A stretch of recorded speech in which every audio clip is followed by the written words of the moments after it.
हरियाणा के राखी गढ़ी में जो खुदाई हुई उसमें जो नरकंकाल मिले उनके अवशेषों की अध्ययन के बाद अहम खुलासे हुए हैं।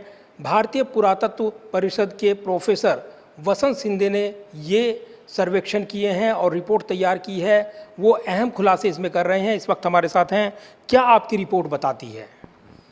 एक तो मैं प्रोफेसर डेक्कन कॉलेज में था, प्रोफेसर वहाँ में वाइस चांसलर था, और ये जो काम हुआ है सब डेक्कन कॉलेज के थ्रू ये सब काम हुआ था। ये प्रोजेक्ट जो हरियाणा में हमने शुरू किया है वो 2011 से हमारा प्रोजेक्ट चल रहा है, और उसमें दो इम्पॉर्टेंट एविडेंस हमको क्रिएट करना था। एक तो आर्कियोलॉजिकल एविडेंस था और दूसरा जेनेटिक एविडेंस। अगर प्राचीन लोगों के बारे में बात करनी है या उनके बारे में जानकारी करनी है तो डीएनए एक सबसे अच्छा टूल हो सकता है, और उसके साथ साथ वो आर्कियोलॉजिकल डेटा भी क्या बोलता है उसकी भी हम जानकारी करने की कोशिश की। तो वहाँ हमने जो देखा कि राखी गढ़ी पे कि जो डेवलपमेंट हो रही थी राखी गढ़ी और किसी अन्य साइट में, ये डेवलपमेंट पूरी उसमें उसका ओरिजिन मिल रहा है वहाँ, और उसमें काफ़ी डेवलपमेंटल अलग अलग डेवलपमेंटल स्टेज मिल रहे।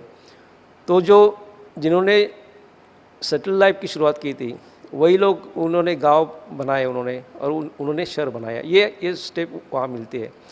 तो इसका मतलब कि यहाँ के लोगों ने किया है ये सब।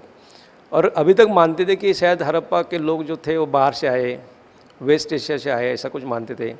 या यहाँ के जो खेती करने वाले जो लोग किसान थे शुरुआत की, वो भी लोग शायद बाहर से आए होंगे, उन्होंने भारत में खेती की शुरुआत की होगी। तो ये सबको हमको देखना था कि सचमुच ये लोग कौन थे। तो आर्कियोलॉजिकली ये मालूम पड़ता है कि लोग यहाँ के थे और उन्होंने सब डेवलपमेंट किए।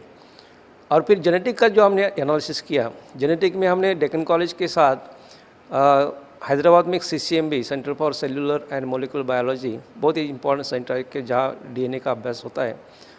और उसके अलावा हमने दुनिया के जो अलग अलग जो टॉप इंस्टीट्यूशंस है जेनेटिक स्टडीज़ करने वाले, जैसे हार्वर्ड यूनिवर्सिटी है या मैक्स प्लैंक है जर्मनी में, इन लोगों को भी उसमें इन्वॉल्व किया ताकि जो कुछ हम करेंगे वो पूरा साइंटिफिकली और वर्ल्ड कम्युनिटी उसको एक्सेप्ट करे।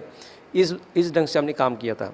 अब तक जो पढ़ाया गया इतिहास में वो ये पढ़ाया गया कि आर्यन जो है वो भारत के बाहर से आए थे, लेकिन आपकी रिपोर्ट इस बात को खारिज करती है, इतिहास को नए सिरे से लिखने की ज़रूरत बताती है। बिल्कुल बिल्कुल। जो जेनेटिक का जो हमने एनालिसिस किया है उसमें क्लियरली ये मालूम पड़ता है कि ये लोग जो थे जिन्होंने यहाँ सेटल लाइफ शुरू किया वो लोग सिर्फ यहाँ के ही थे, सेंट्रल एशिया से आए नहीं या वेस्ट एशिया से आए नहीं थे। तो इन लोगों ने साउथ एशियन लोगों की जो एंसेस्ट्री मिल रहा है वो अलग ही है, और वही एंसेस्ट्री हमको हड़प्पन लोगों में मिलते हैं, और वही एंसेस्ट्री हम अभी के लोग जो मॉडर्न लोग हैं उसी में मिलते हैं। अगर हम मानते कि बाहर से आर्यन आए और उन्होंने यहाँ की सभ्यता ख़त्म कर दी, यहाँ के लोगों को ख़त्म कर दिया, तो एक नई जीन यहाँ आना चाहिए थे, वो नहीं मिल रहा है।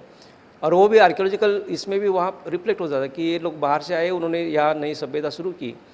तो इसमें एक हमको ये जो जानकारी मिलती है इससे कि ऐसा कोई बड़े पैमाने में बाहर से लोग आए नहीं, लोगों का संबंध था, यहाँ के लोगों का बाहर के लोगों के साथ संबंध था, व्यापारी संबंध था। तो उसमें जो कुछ थोड़ा बहुत मूवमेंट होता था वो हो रहा था, लेकिन लार्ज स्केल माइग्रेशन जो बोलते हैं वो नहीं हुआ। तो हिस्टोरियन जो मानते हैं कि आर्यन लोग बाहर आए, बड़े पैमाने पे आए, उन्होंने यहाँ की सभ्यता नष्ट कर दी, वैसा कोई आर्कियोलॉजिकल पूरा एविडेंस नहीं मिल रहा है, ना जेनेटिक एविडेंस मिल रहा है। तो इसके बेसिस पे हम बोलते हैं कि ऐसा कुछ हुआ नहीं इसमें उस ज़माने में। आपकी रिपोर्ट पुरातत्व अधिवेशन से जुड़ी हुई है, जिसमें ये आपने किया है पूरा पुरातत्व काल से जुड़ी हुई है। दूसरी तरफ देखें आधुनिक काल में अगर उसकी बात करें तो काफ़ी चीज़ें बदल गई हैं। इतिहास की पड़ताल करें तो ये कहा जाता है कि इतिहास को तोड़ मरोड़ कर पेश करने की कोशिशें हो रही हैं, एक बड़ा विवाद दिखाई देता है। तो आपकी रिपोर्ट नया विवाद खड़ा करती है।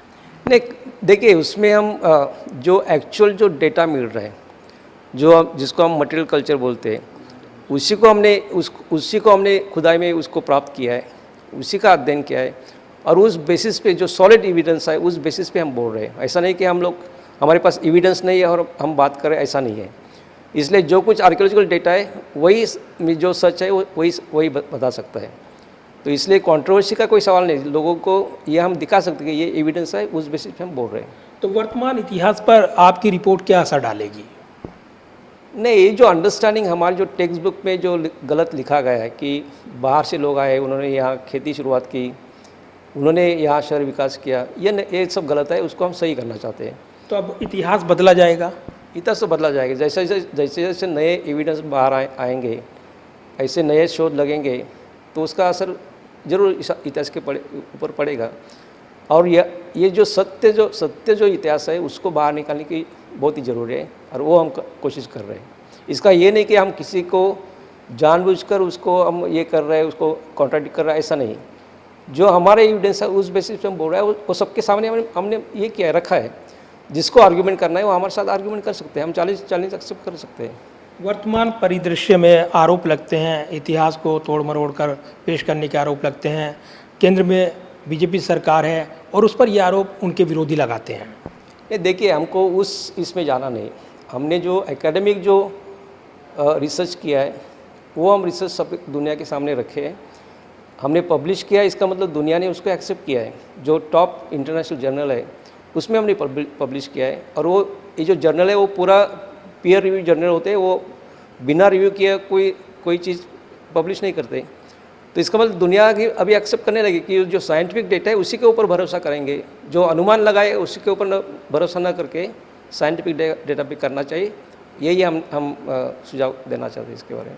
धन्यवाद बात करने के लिए। और ये थे प्रोफेसर वसंत सिंधे, जिन्होंने रिपोर्ट तैयार की है, और इस रिपोर्ट के आधार पर जो इतिहास में अब तक पढ़ाया जाता रहा है उसमें फेरबदल के इशारे उन्होंने कर दिए हैं। साइंटिफिक रीज़न का हवाला दिया है। आर्यन बाहर से नहीं आए थे ये उन्होंने कहा है। तो कहीं ना कहीं ये रिपोर्ट एक बड़े सवाल खड़े करती है, नई बहस छेड़ती है।